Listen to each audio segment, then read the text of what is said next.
In 1962, identical twins were separated for the first time in their lives, and within minutes they were both dead. Bobby and Betty were more than just close sisters. They looked the same, dressed the same, liked the same things, and even got sick at the same time. When they moved out to work at a factory, something changed. Bobby suddenly quit, went back home, and completely shut down. She stopped socializing, barely ate, and spent most of her time alone in her room. But whenever Betty came home to visit, Bobby instantly became normal again. It was like she couldn't function without her twin. Eventually, Betty moved back home too. But instead of getting better, things got worse. The sisters locked themselves in a bedroom together.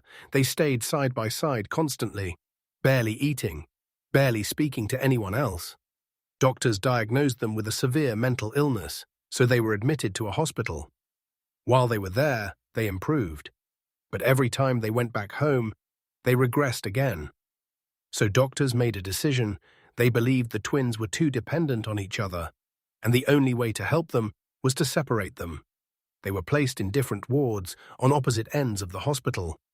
That night, nurses checked on Bobby and found her dead in her bed. Just minutes later, another nurse checked on Betty. She was also dead. There were no signs of illness, no injuries, no explanation. Even after multiple autopsies, no cause of death was ever found. But the strangest detail came later. Both sisters were found lying in the same unusual position, angled across their beds. And when investigators mapped out their rooms, it looked like they had positioned themselves to face each other, through the walls.